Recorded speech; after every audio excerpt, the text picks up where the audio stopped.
Hello વિદ્યાર્થી મિત્રો, રાધે રાધે. તો આજે આપણે ટેટ 1 ભરતીના કેટલાક મૂંઝવતા પ્રશ્નો છે કે ડોક્યુમેન્ટ કેટલા જોશે, માર્કશીટ ક્યાં અને લિવિંગ સર્ટિમાં નામ સ્પેલિંગ મિસ્ટેક હોય તો શું કરવું, મેરિટ કઈ રીતે કાઢવું. એમાં ઘણા મેરિટ કાઢતા જ નહીં આવડતું. તો આપણે આજે અને એક કમેન્ટમાં પ્રશ્ન હતો કે પાન કાર્ડ જોશે, તો કે હા મિત્રો, પાન કાર્ડ ના હોય ને એ કાઢવા એપ્લિકેશન આપી દઈશું, કારણ જ્યારે તમારી નોકરી લાગી જશે ત્યારે પાન કાર્ડ ફરજિયાત જોશે.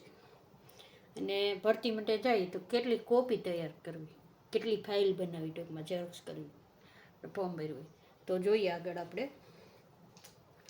તો કે ડોક્યુમેન્ટ છે ને, એમાં તમારે 12મા ધોરણના પીટીસી અથવા ડીએલએડના. તો કે 12મા ધોરણમાં તમને માર્કશીટ આપી છે, પછી ડિગ્રી સર્ટિફિકેટ હશે અને લિવિંગ સર્ટી હશે, એલસી અને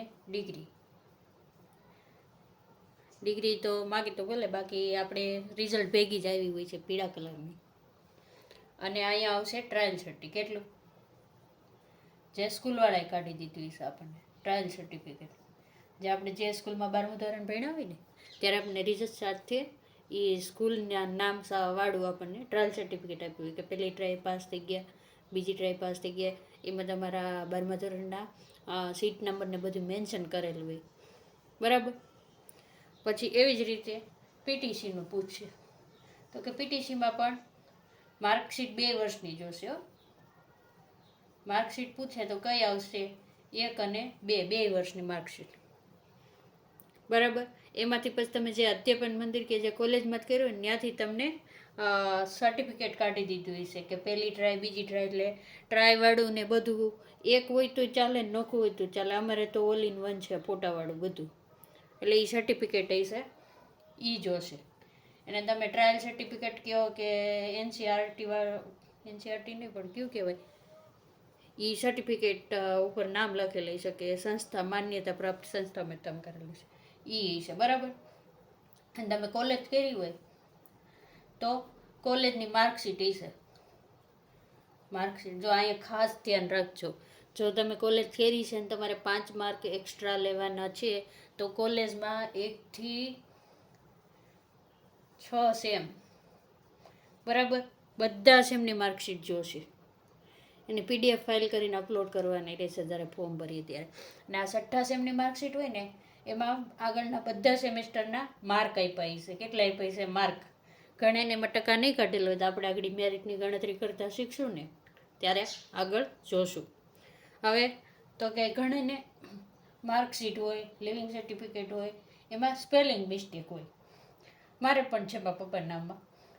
તો કે એક અક્ષર વધી ગયો છે ને એક રિઝલ્ટમાં એક અક્ષર ઘટી ગયો છે, બરાબર.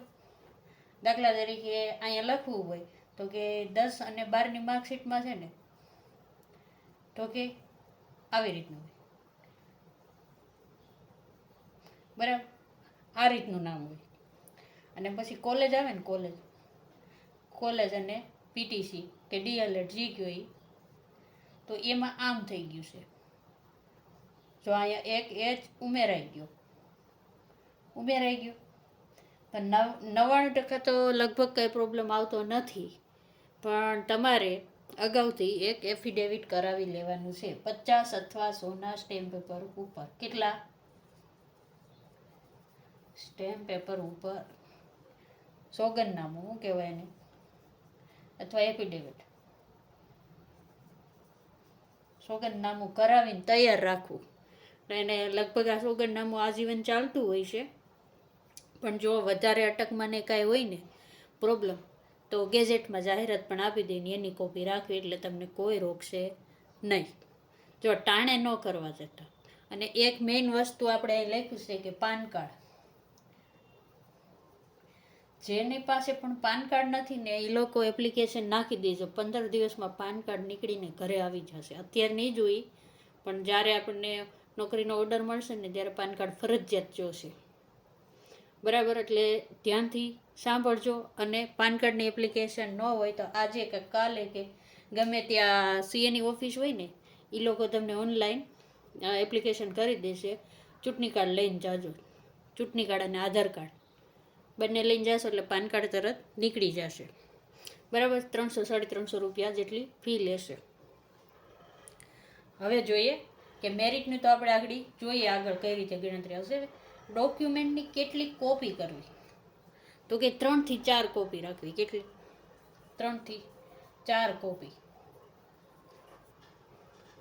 નોખી ફાઇલો બનાવવાની આપણે આપવી પડશે ને. એક જિલ્લા લેવલે, એક ગાંધીનગર ડોક્યુમેન્ટ વેરિફિકેશન માટે જાઓ ત્યારે. એટલે છે ને બધા ડોક્યુમેન્ટની 3 થી 4 કોપી, એટલે બધા ડોક્યુમેન્ટ એક ઝેરોક્સના અલગથી આખા સેટ બનાવી લેવાના. આપણે ફોર્મ ભર્યું હોય, પછી ફી ભરી હોય, એ બધાની ઝેરોક્સ કરાવી લેવી. આપણે હમણાં 15 તારીખે ફોર્મ ભરવાનું ચાલુ થશે એટલે બધા ભરશું ને એ. બરાબર, એવા 3 થી 4 સેટ બનાવી લેવા. થોડાક ઝેરોક્સના પૈસા વધારે થશે પણ એનું જોતા નહીં, ટાઈમે હેરાન થવું નહીં પછી. બરાબર, હવે આપણે મેરિટની ગણતરીમાં ઘણા કન્ફ્યુઝ છે. તો એની ગણતરી કઈ રીતે કરવી ને આખું જોઈએ આપણે. કઈ રીતે ટકા કાઢવા અને કઈ રીતે અને કેટલું મેરિટ થાય બધું. પણ આ છે ને મેરિટ જે આપણે કાઢીએ છીએ ને અત્યારે, એ જૂની પદ્ધતિ પ્રમાણે છે હો. એટલે નવીની તો હજી કાંઈ જો સુધારા વધારા નહીં થાય તો અત્યારે તો એવું જ છે કે જૂની મેરિટ પદ્ધતિ પ્રમાણે જ મેરિટ ગણાશે. તો આપણે અહીં પહેલાં લખીએ ડિગ્રી,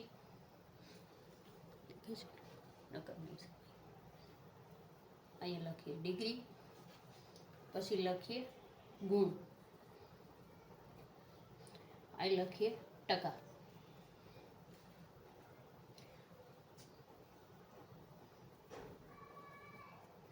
તો કે મેરિટમાં કેટલા ટકા, અહીં તમે સમજી જાજો. આપણે જે ફોર્મ ભરવી ને ત્યારે કયા વર્ષના કેટલા ઈ છે. અને અહીંયા મેરિટની ગણતરી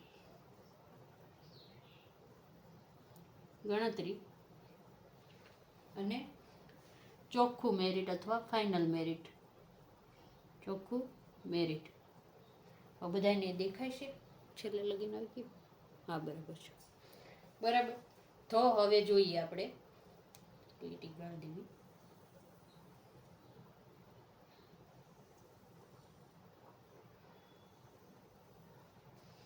મેરિટ કાઢતા ન આવડતું હોય એ આમાંથી જોઈને મેરિટ કાઢી શકે છે.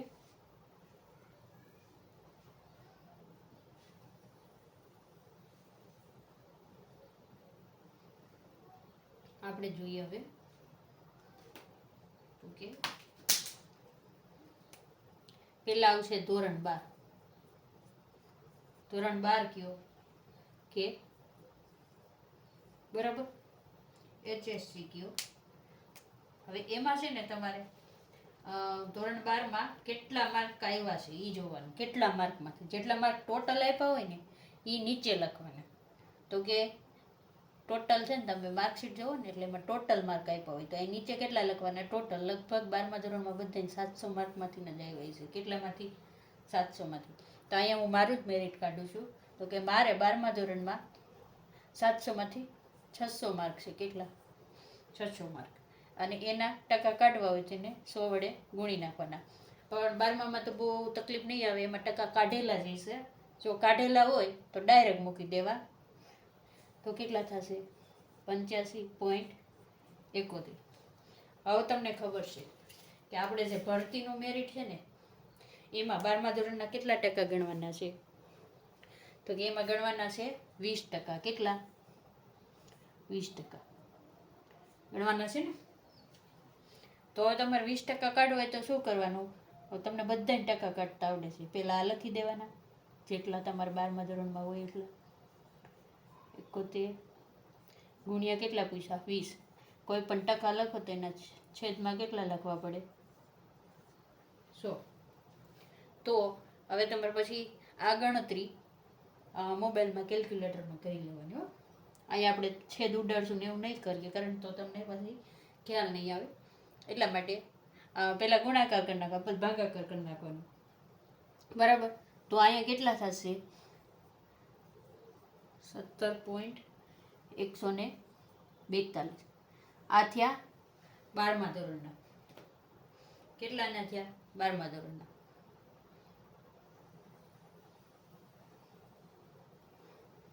હવે પછી તમારે આવશે પીટીસીના. પીટીસી અથવા ડીએલએડ આવે ને, બરાબર. તો કે એમાં તમારે કેટલા માર્ક આવ્યા છે? તો એમાં ટોટલ માર્ક છે ને કોમ્પ્યુટરના બધાથી ટોટલ માર્ક તમને જોઈજો નીચે. ગુજરાતમાં હોય તો મોટા ભાગે બધાને 1000 જ હશે. મારા ખ્યાલથી 1000 જ હોય, બરાબર. તો કે 1000. પછી એ 1000માંથી તમારે કેટલા આવ્યા છે? તો કે 796 આવ્યા છે. કેટલા આવ્યા? અને 1% કાઢવો હોય તો શું કરી નાખવાનું?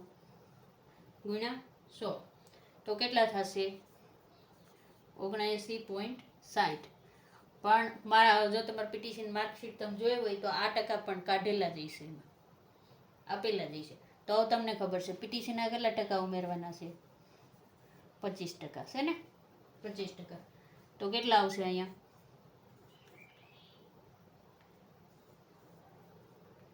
25/100. તો કેટલા આવશે? 19.9. બરાબર. હવે જો તમે બીએ કર્યું હોય કે કોઈ બીકોમ કર્યું હોય, બરાબર, તો એના એ લખી નાખવાના. મેં બીએ કર્યું છે એટલે બીએ ના લખું છું. તમે બીકોમ કર્યું તો બીકોમ લખશો. એમાંય તમારે જો 6ઠ્ઠા સેમની માર્કશીટ હોય ને એમાં આપેલા જ હશે. કેટલામાંથી? તો કે એમાં ટોટલ આપેલા હશે. તો મારે ટોટલ 4600 આપેલા છે, બરાબર. તો એમાંથી મારે મેળવેલા છે 2991 ગુણ્યા 100. જો આ માર્કશીટમાં છે ને ટકા આપેલા નથી. મેં સૌરાષ્ટ્ર યુનિવર્સિટીમાંથી કર્યું છે એટલે ટકા આપેલા નથી, ખાલી માર્ક અને ટોટલ આપેલું જ છે, બરાબર. તો માર્ક અને ટોટલ હોય ને તો ટકા આપણે કાઢવા પડે. તો આ રીતના તમે ટકા કાઢી શકો છો. 6 સેમનો ટોટલ આપેલો જ હશે. તો કે 65.02 થશે. તો તમને ખબર છે કોલેજના કેટલા ટકા ઉમેરાય? તો કે 5% ઉમેરાય મેરિટમાં. તો અહીંયા આપણે લખી દઈએ 02 ગુણ્યા 5 છેદમાં કેટલા આવશે? 100. કોઈ પણ ટકા કાઢવા હોય જેટલા ટકા હોય તો કેટલા આવશે? તો કે 3.251. કેટલા થશે? બરાબર. હવે આપણે છેલ્લે જોઈએ તો કે ટેટ 1. જો તમે મેરિટ ગમે એનું કાઢતા હોય, ટેટ 1 કાઢો કે ટેટ 2 નું કાઢો, ભરતીમાં 6 થી 8 મેરિટ હંમેશા આ રીતે જ નીકળશે. તો કે હવે ટેટ 1માં જોઈએ તો કેટલા માર્કનું પેપર હોય? તો કે 150 માર્કનું હોય. કેટલું હોય? 150 માર્ક. એમાંથી મારે આવ્યા છે 99. કેટલા આવ્યા છે? 99. તો આ રીતના નીકળશે. તો આપણે ટકા કેટલા આવ્યા? 66% મેં કવર કર્યા છે. કેટલા કર્યા છે? 66. હવે જો અહીંયા ખાસ ધ્યાન રાખવાનું, 66 નથી લખવાના, આ તો ટકા આવ્યા. તો કે ટેટ 1ના કેટલા ઉમેરાય છે? 50% છે ને? તો શું કરવાનું? તો કે 66 ગુણ્યા 50/100. તો કેટલા આવશે? અહીંયા આવશે 33. બરાબર. હવે શું કરવાનું? હવે તમારે કુલ મેરિટ કેટલું થાય છે? તો કે કુલ મેરિટ પૂછીએ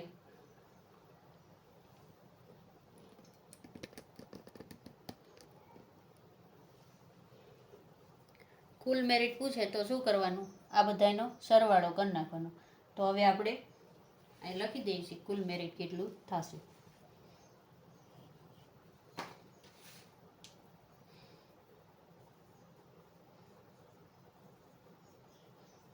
કુલ મેરિટ એટલે આ બધાનો સરવાળો થશે, બરાબર. તો કેટલું થશે? 73.203. બરાબર. તો તમને બધાને હવે મેરિટ કાઢતા આવડી ગયું હશે, બરાબર. હવે જો કોઈને પ્રશ્ન હોય કે કઈ રીતનું મેરિટ કાઢવું તો કમેન્ટમાં કહેજો, બરાબર. રાધે રાધે.